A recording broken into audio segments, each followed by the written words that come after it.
Hey y'all, welcome back to my channel. Farrah Abraham recently visited Howie Mandel on his podcast. It is called Howie Mandel Does Stuff. Sounds like an interesting podcast. I watched the video, you guys. They go over a lot of different things. The podcast was like an hour long. They talk about Farrah giving her parents money. They speak about her relationship with her mother, her relationship with her father. They speak about her almost being stabbed, where she wants to go in her future as far as legal stuff, as far as being in the getting a career in politics or starting a career in politics, as well as her current financial situation.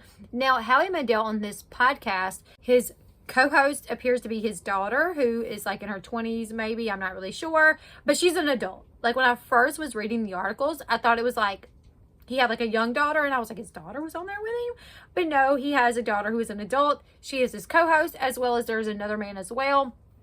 Farrah, when she first came, she was interviewed for a while, and then they did bring Sophia on. Howie actually brought her on to ask her a few questions about, what's life like having Farrah Abraham as your mom? How do you deal with the hate that she gets?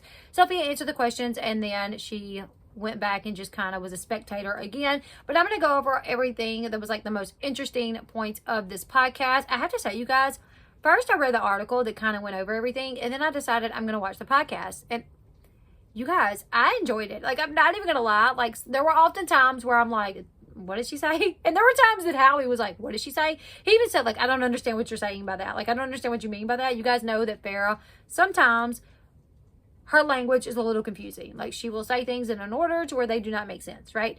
And there were times that Howie was like, I don't know what you mean by that. I don't know what you're saying. And then they would just kind of skip and go to the next subject. So it was actually really entertaining. I'm not going to lie. Like, I was watching this interview and I was like, I like this. Like, I like the interview.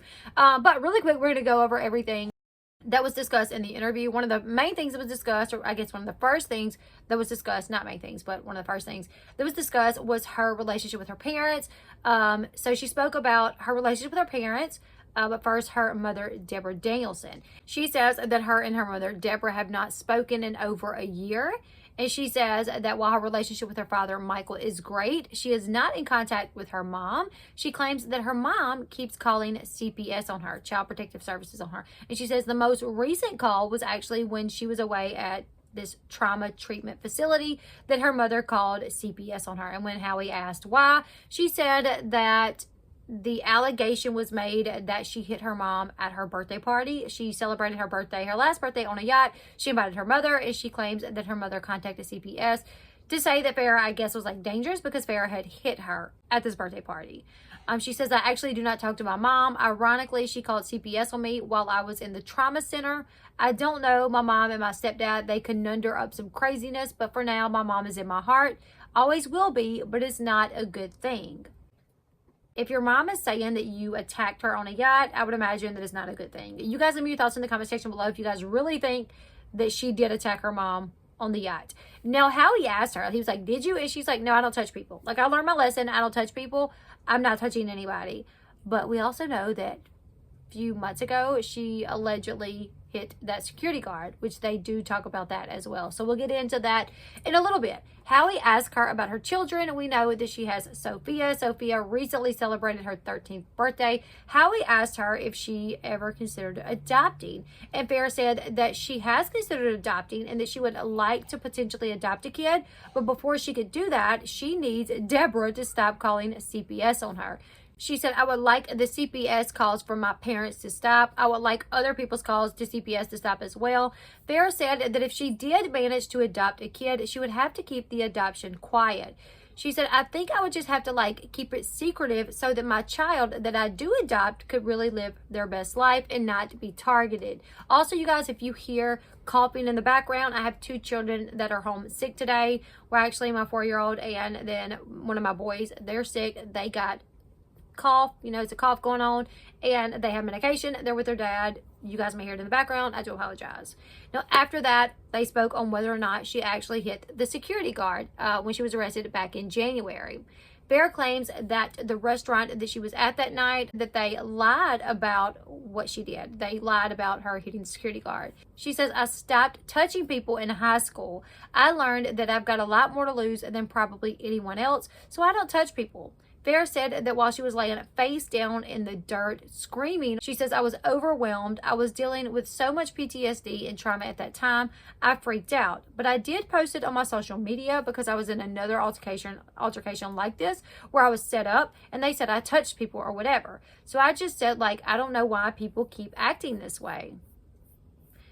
She also said basically that she's got a lot more to lose. She's got this empire. You know, other people that go around hitting people, they don't have as much to lose as she does. So according to her, she doesn't hit people. After that, they speak about her going to rehab. Now, let me say this really quick.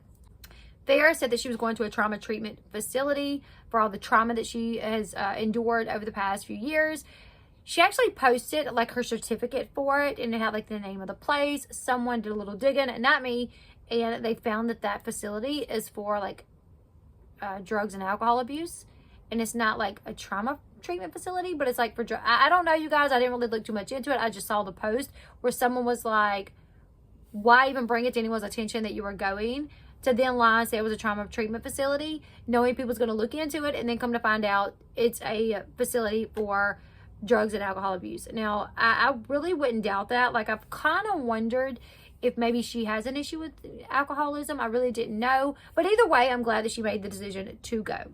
Farrah said that her nearly month-long stay at the treatment center has taught her how to laugh at things that were once traumatizing. Farrah says, I just finished 28 days of the trauma therapy, but with the 12 steps, now I can laugh at trauma.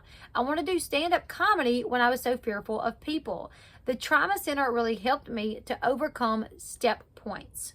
She later explained why she went to the trauma center. She says, I went because in the past year, I've been attacked like 4 times and they were horrific, from sexual assault to some guy randomly handcuffing me to myself. I think she just means handcuffing me, because if you're handcuffed to yourself, you're just handcuffed. She said, I had to go to jail and I don't like being on sets for work and being attacked again. That's probably why I'm a little bit done with reality TV. I don't like being attacked anymore. Her saying like being at the sets for work and being attacked, I think she's probably referring to her experience on Teen Mom Family Reunion where her and Cheyenne got into it. She wasn't attacked. I mean, Cheyenne wanted to. Cheyenne was like, come on, you know, I'm ready. Cheyenne was ready to take her head off. But that didn't happen. She says, I don't even know if I'm scared anymore of being attacked because I got the 12 steps. 12 step that. That's what she said. She said, I don't even know if I'm scared of being attacked anymore because I got the 12 steps. 12 step that. That's exactly her words. I didn't make that last part up. The 12 step that. I didn't make that up. She said that. After that, they spoke about her future and she talked about maybe doing comedy. She said, I had a comic bring me something secretive, unannounced, just to see what the crowd would do. Now, she's talking about when she was in the trauma treatment facility, she had a comedian sneak something into her. She said that she did comedy, stand-up comedy for like 5 minutes. They wanted to see the reaction, so this person recorded it, and when they went back to watch, they basically saw that the women were standing up cheering her on and the men were laughing as well. She said, so I was like, even if I felt like comedy, I could be really good at TED Talks. So either way, I'm going for it. So Howie did try to find out who the comedian was that snuck something into a trauma treatment facility, and Farrah wouldn't say who he was. Which is maybe a good idea, because sneaking things in to like a rehab facility, a trauma treatment facility, is probably against the rules. Now, after that, they spoke about Farrah potentially becoming a lawyer. As you guys know, in recent months, Farrah has been stating that she plans to become a lawyer per law, that she has been studying, that she has taken her bar, and all this and that. So she told Howie, she said, I'm also going to legal school. JD, baby. Howie seems to be trying to keep himself from looking terrified, but he continues asking Farrah, you know, if she'll be a lawyer once she completes legal school. And Farrah said, well, I think I'd be like a VP of a network or something like that. Most of them have JDs in law. I don't know. Later in the interview, Farrah confirms that she is currently attending law school. However, she doesn't want to give the name of the law school that she's going to, which I don't really think it matters, because she said that she doesn't attend in person. She does it online because she's like too famous to go. Like, she can't go in person because it would be a danger that too many people would know who she was. So she attends law school online. She then said, there are politics for going to school for me. You know, politics to keep her safe. After that, they spoke about Farrah selling her poop. Now, you guys remember when that happened? I spoke about that because I was like, this girl gonna sell her poop. Now she's going back to say that it was a joke, that people just took it and ran with it, but she was joking the whole time, which I don't believe that. I don't believe that, and neither did Howie's daughter. Howie's daughter's like, but I saw that video of you, like, full-blown promoting it, saying what you would do, telling how much you would charge for it. So now you're saying that it was a joke? And Farrah's like, yep, it's a joke. Howie was like, so you're not selling your poop in a jar? And Farrah says, I never sold one jar of poop. She said, I had people offer me $5,000 for stinky poop that comes out of me. I don't even think that could go in the mail. That's really what I think happened, is I really think that she was going to do it, but maybe her team was like, hey, Farrah, you really can't, because you cannot send poop in the mail. Like, you just can't do that. You know, and I don't even know if you could before, but with COVID going on, surely you can't. You know what I'm saying? So I think she had this idea, thought it would be fun, did the Instagram video, put it out there that she was going to do it, and then her team was like, girl, you can't do that. And then, so now she's trying to like turn it around to say that it was a joke. Howie's daughter wasn't buying it was a joke explanation. She even brought up the fact that there was a video of Farrah talking about the manufacturing of the special jars. And Farrah said, look how good my comedy was. People believed that and they ran with it. They're like, I want to bathe in it. That's not real. Howie's daughter still says that she thought that it was real, which makes Farrah really happy. She says, thank you. I'm doing my job so well. And then she gives herself like a little clap. She like claps for herself. To explain exactly what happened, Farrah says, I had these tiny jars, so I thought to myself, maybe I should put poop in it. And I asked about it, and it really blew up, but I never gotten a chance to do it. I don't think I would do that. I think it's comedic, a funny thing to talk about. Farrah says that after that situation happened, that her team contacted her and was like, you know, maybe we should have some fun with this, and you should sell poop slime. Rather than your actual poop, sell poop slime, which she said she thought was a great idea. She said my daughter loved poop slime. She still makes slime. So I was like, okay, poop slime, bathe in that. It's much safer and it does not smell.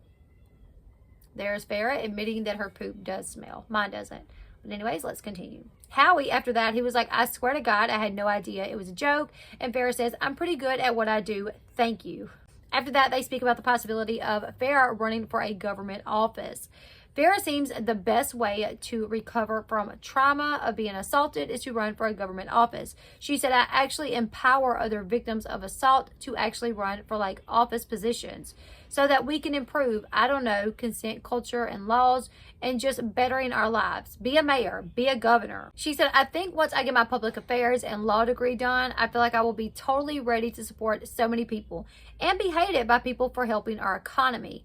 I just think I just want the degree for people and their sanity. I don't know what that means. I don't know.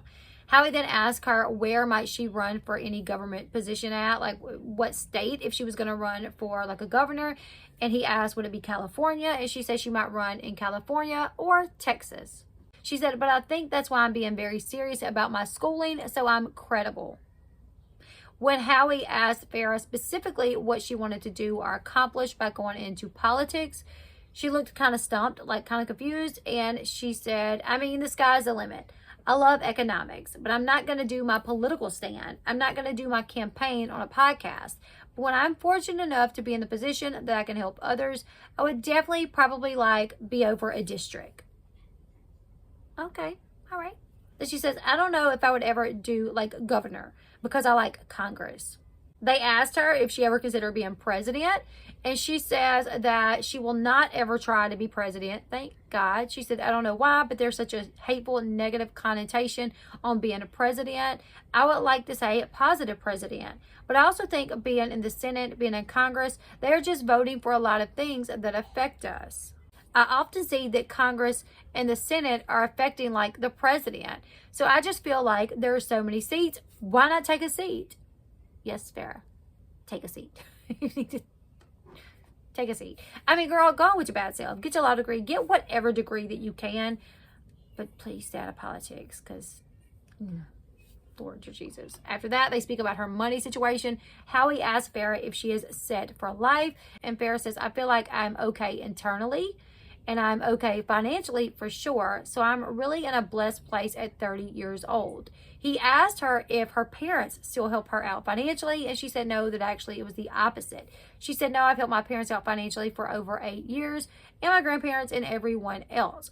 Farrah added that she no longer gives her parents money or her grandparents money. She says, I no longer do that with my healthy boundaries. I think that's maybe why some people have gotten mad at me and my family, but I had to do what I had to do. Farrah claimed that even though Deborah is married to an infectious disease doctor, that she still has taken money from Farrah in the past. So when Howie Mandel asked her, if she gave money to her mom, she says, yes, or my mom was guilting me for money. And I think that's the biggest lesson in life. If you are going to be that anchor for everyone, when you need to start taking better care of yourself and moving forward, others really need to respect that. And I don't think I was getting that in my family dynamic. After that, they speak about an incident that occurred where Farrah says that a man who was experiencing homelessness tried to kill her with a gardening tool. Farrah says that the trauma from her alleged assault has caused other bad things to be attracted to her. She said, I was walking down the street in Beverly Hills in confusion, I don't know why, and some guy was going to stab me with a shrubber shredder. And he's in jail right now. Howie and his daughter and the other guy, they seemed really confused. They're like, what? Wait, what? What? Why? Do you know why? What's the deal with this guy? And Farrah, she's like, I don't know. That's why I went to the trauma center to figure out why all this negativity is being drawn to me. And Howie was like, wait, you think like negativity is drawn to you? So you think like bad things happen to you for like a reason, And he's like, I believe in like the laws of attraction and everything, but explain to me like what you're getting at here. And Farrah says, when you're stuck at a point, like your foot is stuck in a hole and you're fearful of one thing, your fear will keep attracting to you. That is why I think other men were attacking me over this year, because she had been attacked once. She was in a negative place due to this attack. So they were like, more men was coming. She said, as far as the shrubber shredder stabber, she said she thought that he was homeless. At which point, Howie's daughter was like, I don't like the term homeless. Can we use the expression, or can we just say that he was a man experiencing homelessness? He's not a homeless man. He is a man experiencing homelessness, whatever. After that, Farrah said that the man was homeless or experiencing homelessness, and that he probably stole that tool from like a garden or whatever. They then brought Sophia in. Howie was really interested in kind of talking to Sophia and getting, just her thoughts and feelings about her mother. So they bring her in, and he asked her what it's like to have Farrah as a mom, and if it bothers her when Farrah gets a lot of hate. And she said, no, not really, that she just ignores it. Any hate that her mom gets, she just ignores it. They ask her about her schooling, and she says, I used to go to private school and public school when I was younger. I just didn't like the fact that I had to wake up early. And then Farrah, she kind of interjected, and she said, I didn't like the fact that my daughter was getting her hair cut, getting scratched, and being bullied. Which Howie was like, wait, what? You were bullied? Like all this was happening to you? And she said, yes, sometimes I was bullied. Public school, there was a lot of bullying there, but private school was more chill. So when Sophia went to public school, she had to deal with a lot of bullying. And then Farrah brought up that time that when she was in public school, Sophia was in public school, and she let Sophia wear like really like dark makeup. And the principal called her in and was like, listen, she's in like kindergarten. She don't need to wear makeup this bright. She needs to tone it down or not wear makeup at all. And Farrah was like, so I had to tell the principal, if you don't want the girls here to wear makeup, then you don't need to wear makeup either, and be a better example for them, which I thought was wild. I remember that situation, and that's wild, because like little kids is a lot different from a grown woman who's running the school, right? Right, you guys? Anyways, the interview was rather interesting. Sophia, she was on for about 10 minutes, just kind of answering questions. She answered questions about her nose ring, about her style, whether or not she would ever get a tongue piercing. So there was a lot of things that was discussed that I really didn't go over. It was pretty funny, though, I have to admit. Like, Farrah really seemed to be in, like, such a positive place right now. And she was pretty funny. I'm not going to lie. You guys go check it out. I will link it in the description box below. Make sure you give this video a huge thumbs up. Subscribe to the channel if you haven't yet. And next time, I'll see you guys later. Goodbye, everyone.